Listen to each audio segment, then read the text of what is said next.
je m'appelle Lamine Chouaïeb, je suis à la tête de Shifco, une jeune entreprise qui travaille dans l'économie d'énergie et les smart grids. Donc, nous travaillons sur ce projet depuis plus de 3 ans et c'est une idée qui nous est venue en fait à la suite d'expériences professionnelles entreprises à la suite de la fin de notre scolarité. Notamment, j'ai étudié en France dans une école d'ingénieur et une école de commerce et le besoin s'est manifesté autour de la gestion intelligente de la demande en énergie. Donc, comment simplifier le contexte? C'est qu'au jour d'aujourd'hui, nous avons une forte demande en énergie, une production qui malheureusement ne peut pas, pour différentes raisons, suivre le besoin, que ce soit sur un point de vue environnemental, que ce soit sur un point de vue énergétique et de la dépendance des énergies fossiles.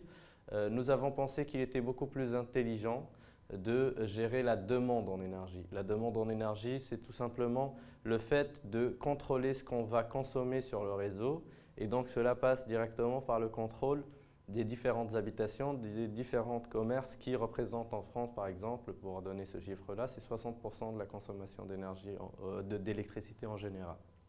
Donc, avec le taux de pénétration d'Internet aujourd'hui dans les ménages, nous sommes capables d'utiliser ce levier qui est Internet aujourd'hui pour faire remonter l'information sur la consommation globale, l'information aussi sur les postes les plus énergivores dans la maison, pour en un premier lieu faire du data mining, de l'analyse de données du BI, Business Intelligence, et pour derrière définir des scénarios et des approches d'action sur la demande. Typiquement, lorsqu'il y a un pic de consommation d'énergie, ce type de système permet de couper uniquement la climatisation sur un volume bien donné de maisons. Vous allez me poser la question sur les clients. Les clients de ce type de système sont divers, avec différentes perspectives et enjeux derrière. L'enjeu pour un utility, un fournisseur d'énergie, c'est d'avoir la vision maillée de son réseau, ce qui n'existe pas aujourd'hui et qui nécessite énormément d'investissement. Il y a différents projets pilotes qui tournent autour de cette question et qui essaient de pousser le compteur intelligent en fait. Mais au-delà du compteur intelligent, cette solution est une solution qui pousse beaucoup plus la donnée pour aller jusqu'à l'équipement, pour travailler sur le volet social, regrouper différentes maisons, différents équipements et les comparer par rapport à un benchmark. Et il y a aussi, d'un autre côté, par exemple, la vision que peut avoir et l'intérêt que peut avoir un facility manager ou un gestionnaire de parc immobilier par rapport à ce type de solution qui lui donne des tableaux de bord, des tableaux de gestion de sa facturation, de créer un poste qui permet de faire de l'énergie manager en quelque sorte. C'est quelqu'un qui va suivre le comportement des actifs, gérer les équipements qui vont être plus énergivores, les comparer les uns aux autres et par exemple instaurer des tableaux d'investissement, de retour sur investissement. Typiquement, pourquoi ce frigo consomme beaucoup plus que celui-ci alors que normalement ils doivent avoir un tel profil. D'un autre côté, par exemple, un autre type de client serait la mobilisation interne. C'est que dans les entreprises aujourd'hui, nous avons beaucoup de problèmes à faire sensibiliser les gens aux enjeux de l'énergie. C'est que les collaborateurs voient à peu près ce que c'est que l'handicap, voient à peu près ce que c'est que la sécurité incendie, mais ne voient pas forcément ce que c'est que l'énergie. Oublier une lampe allumée ou oublier son ordinateur sur le poste n'est pas encore rentré dans les mœurs. Sachant qu'un ordinateur, par exemple, en veille, c'est 60% de consommation d'énergie, donc par rapport à un ordinateur en plein régime. Donc l'enjeu ici, c'est de mettre, par exemple, des tableaux à l'entrée des administrations ou des bureaux pour avoir un aperçu en temps réel de ce qui est consommé, de le comparer par rapport à des grandeurs réalistes comme la consommation d'arbres, la consommation de viande par exemple, en équivalent carbone. Et derrière, c'est de faire des jeux par intranet. Par exemple, je suis le champion de mon desktop, de mon open space par rapport à ma consommation mensuelle, pourquoi notre étage ne ferait pas 10% d'objectifs par rapport à l'étage d'au-dessus. Donc ça peut faire une mobilisation et conduire réellement un changement qui est funny, qui est beaucoup plus friendly. Donc ensuite, le dernier des derniers consommateurs et qui est directement identifié généralement par les interlocuteurs, c'est le particulier. Le particulier qui a une maison chez lui, c'est quelqu'un qui va avoir une vision sur sa facture. Donc c'est quelqu'un qui va automatiquement faire des économies rien qu'en voyant les projections de facture. Et on est à des ratios qui sont très réalistes. Ça veut dire qu'on a très rarement des écarts par rapport à la facture réelle. Sur 12 mois, il nous arrive de faire 2 mois d'erreur à 1 euro près. Donc c'est très efficace, c'est très accurate, mais l'idée c'est que derrière, Opower ou des études comme cela montrent que rien qu'à la vue de la facture, c'est 5 à 6% d'économie d'énergie. Alors imaginez le volet qu'il y a derrière sur les équipements qui sont oubliés, sur des équipements qui ne sont pas utilisés au bon moment, typiquement votre ballon d'eau chaude, vous mettez de l'eau chaude dedans, vous prenez la douche, mais sa capacité est beaucoup plus importante que vous, c'est 4, 5, 6 personnes, ça dépend de votre domicile, mais elle va se remettre à chauffer alors qu'il n'y a pas forcément quelqu'un qui va utiliser cette eau à cet instant-là et que en fonction des heures creuses ou des heures pleines, vous allez payer l'énergie différemment, sachant que le coût de l'énergie n'est pas le même, rien que aussi en termes de production, lorsque vous produisez en période de pic, l'énergie coûte beaucoup plus cher. Donc c'est tout un écosystème qu'on essaie d'établir avec cette solution qui s'appelle l'Energy Box, Inner qui vient de l'intérieur c'est une volonté réellement profonde de changer les choses, de donner réellement un impact opérationnel à tout ce qu'on voit comme développement durable, cette vague Rio plus 20 et ces enjeux qui sont réellement très importants dans notre avenir, puisque en Afrique aujourd'hui, la majorité des pays ne dépassent pas 60-70% de leur production, de leurs besoins en production énergétique.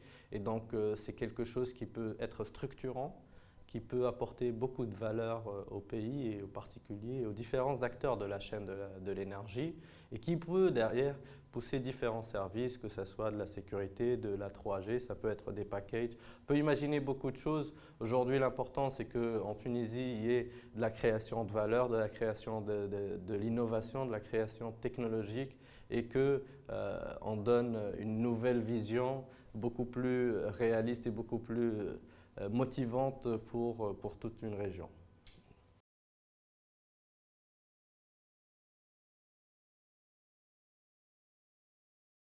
Si on va parler d'obstacles, il y a différents obstacles dans la vie de tout entrepreneur indépendamment de son pays.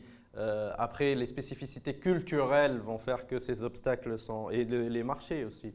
Typiquement, les premiers obstacles vont être culturels, la volonté de... C'est un secteur technologique, donc dans la courbe de prise en charge de ce type de projet, il y a les early adapters, les gens qui vont y croire directement. Et donc, dans une population qui a d'autres enjeux au quotidien, c'est beaucoup plus difficile de parler de ce type de sujet, de les impliquer, de faire sentir l'enjeu qu'il y a derrière, qui est un enjeu colossal sur la planète entière et qui sont beaucoup plus terre à terre, beaucoup plus au jour le jour. Et donc, ça se décline sur l'administration publique qui est beaucoup plus difficile à convaincre. Les acteurs, l'acteur principal en Tunisie ici, c'est le fournisseur d'énergie historique où il faut beaucoup plus de temps, de motivation, de travail pour atteindre et convaincre de la pertinence du projet. Il y a aussi le défi financier qui n'est pas aussi évident que ce qu'on pourrait le penser. Et donc c'est tout un écosystème en fait, sachant qu'il y a beaucoup aussi de bonne volonté, de personnes réellement très éclairées et qui sont structurantes pour cadrer le projet, pour ouvrir des portes, pour essayer de donner des bons conseils et essayer d'impliquer et de montrer un nouveau visage pour ces jeunes qui doivent au jour d'aujourd'hui créer de la richesse dans ce pays. Donc les enjeux, on les comprend partiellement, temps en temps, on ne les comprend pas, de temps en temps, on les comprend, on les adapte. Après, c'est derrière cela que se déclinent en fait réellement les difficultés ou les points positifs qu'on peut recevoir en Tunisie, mais dans la région en général. Typiquement, c'est le manque d'accompagnement, le manque de structuration, le manque de la problématique vis-à-vis des vis-à-vis, à chaque fois l'administration notamment, est le point le plus compliqué à gérer, à mon sens.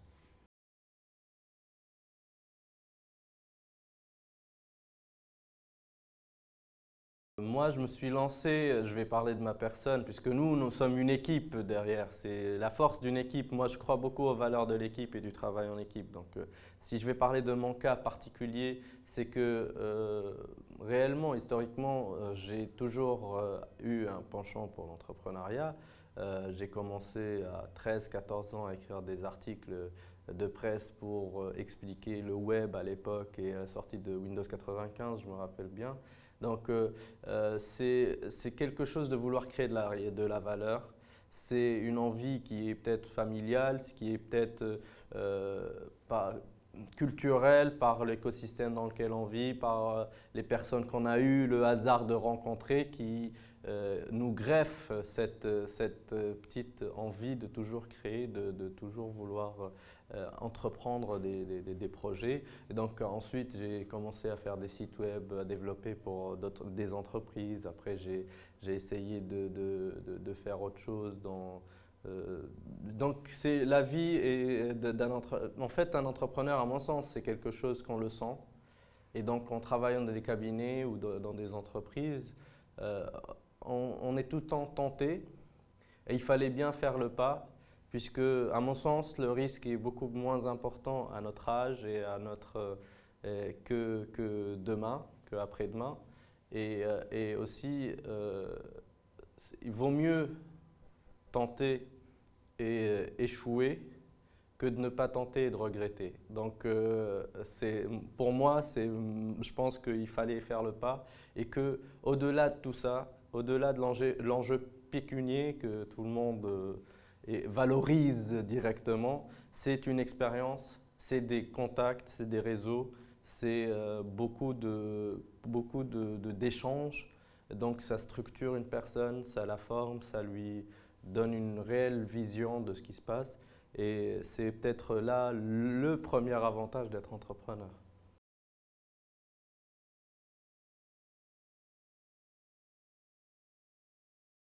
J'ai entendu parler du MSI par un mail en fait qui a été échangé. J'ai reçu un mail de notification et ensuite je suis parti m'inscrire. Il y a eu une campagne de pub quand même autour de certains médias online et donc je me suis inscrit directement au concours et nous avons été sélectionnés parmi les 21 entreprises.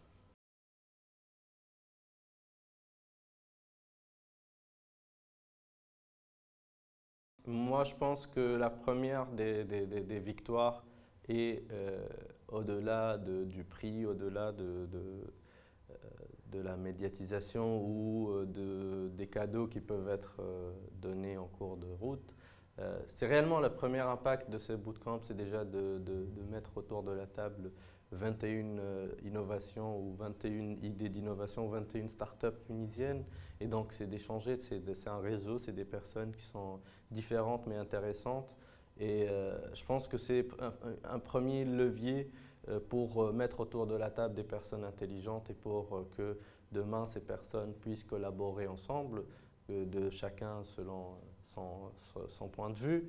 Mais aussi, il y a le deuxième levier qui est le levier de la formation. Et le premier qui est le plus intéressant, c'est les personnes et l'échange d'expériences de personnes qui sont passées par ça et qui peuvent avoir une réelle vision pertinente de ce que c'est que l'entrepreneuriat et les difficultés et les facilités, les coups de chance, la vision qu'ils ont eue et comment ils l'ont contribué. Et je pense que c'est le plus pertinent au-delà de toutes les théories possibles.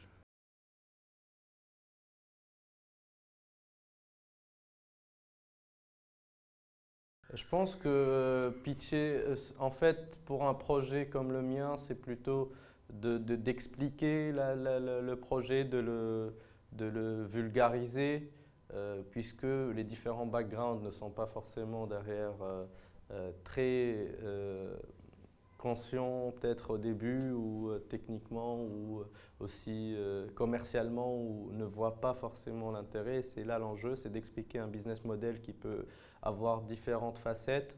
C'est aussi d'expliquer un enjeu qui n'est pas forcément encore très connu par l'intégralité des personnes peut-être présentes dans la salle.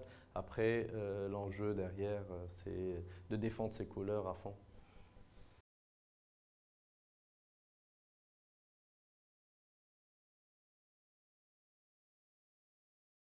Moi, je dirais très simplement que il faut tenter, il faut cravacher, il faut bosser très très dur parce que l'entrepreneuriat, ce n'est pas qu'un discours, c'est aussi daily work, c'est du travail au jour le jour, de 7 heures du matin à 7 heures du soir. C'est une envie, une pêche, une remobilisation, puisqu'il y a des hauts, il y a des bas, on n'est pas tout le temps motivé, on n'a pas tout le temps la volonté de faire, mais il faut tenir la route et tenir le cap et avoir une vision réellement claire et des étapes clés, puisque un bon entrepreneur qui ne se remet pas en question ne peut jamais réussir. Donc l'important, à mon avis, c'est de mettre des échéanciers, d'essayer de les atteindre, mais de bosser, de se donner les moyens de les atteindre, ne pas être passif. Et je crois beaucoup en la valeur travail, donc bosser, bosser, bosser. Une idée peut être bonne. Pour moi, à mon avis, toutes les idées sont bonnes. Mais après, comment les décliner, c'est ce qui est le plus important. Et donc, c'est l'opérationnel. Et il faut sortir beaucoup du théorique pour passer aux pratiques.